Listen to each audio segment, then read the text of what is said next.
So we're going to tap in with my guy, SL550. He's a podcaster now, but he used to run the streets, man.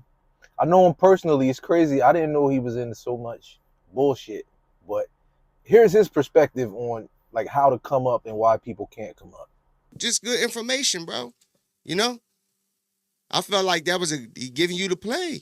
You know what I'm saying? So if you got some money saved up, man, you know where to put your money at. You know, even in gold, period. Even if it's a couple dollars. I don't know. Like this, the thing. Like we don't teach our people about stocks. We don't teach about bonds, about uh um credit, about anything. We don't be knowing shit. This is why we the last on the totem pole when it comes to just financial freedom in general.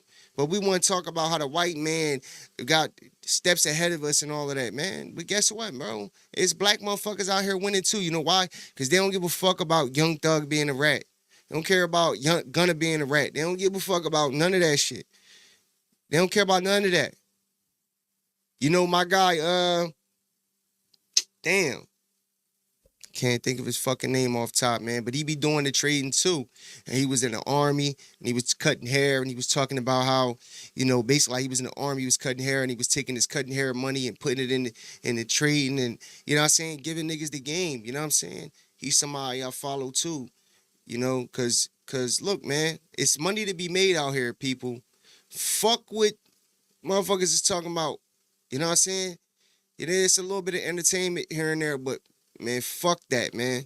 We gotta get to this paper, man. We got, I'm behind. You feel me? I'm behind in this shit, and I'm mad about it. I'm real mad about it. And that's why my shit is never gonna lose again. Because I'm never gonna lose again, bro. It's only up from here. I done lost for fucking 15 years straight, man. I know what it's like to lose. You know what I mean? Now I gotta get back to the winning part. You know what I mean? Cause this shit weak. Motherfuckers out here worrying about the dumb shit, man. Fuck that. It's worry about getting this paper. It's worry about coming together, starting businesses. It's worry about entrepreneurship. You know what I mean? Ownership. I don't care, man. You know what I mean? Investing in, niggas be like, oh, a nigga got 1%. Like niggas was clowning Jay for having a small percentage of something. I forget what it was, but like Jay said, well shit, 1% of fucking it was some crazy number, like a couple 100 billion or some shit. It's a lot of money. You know what I'm saying? So niggas be focusing on a motherfucker can have 100% of nothing. I know what that's like. You know what I'm saying? Starting a business. Yeah, I may be the owner, but doesn't mean your business doing something. But hey, at least a motherfucker out here trying. You're paying attention to the wrong shit. That is the big opinion. And it's often controversial. But luckily, he used to run the streets, so he's allowed to say it. Because apparently, if you haven't been in the streets, you aren't allowed to be critical. I think is fucking nonsense, to be honest. But I'm glad he's certified. He been there, done that, did some prison time, and now he's living better. He's living more sensibly. We have to value education. I clipped another one of his rants where he talks about the value of education. But those are the things, really. It's education, right? You have to care about being educated, and you have to care about what you pay attention to. Often we're just like so enamored with a bunch of nonsense, which is why he chose to focus on more like political topics and current events because it's food for the mind. It's information, which is why I focus on like investment and cleaning up your lifestyle. I could easily talk about like hip hop gossip and probably be way more popular, but at some point we got to like do a service to ourselves and our people. Like somebody has to be an outlet that disseminates this sort of information in this sort of field. He moved on to another point. Like this, an argument I like. It's the whole, owning 100% of nothing. He ran a business.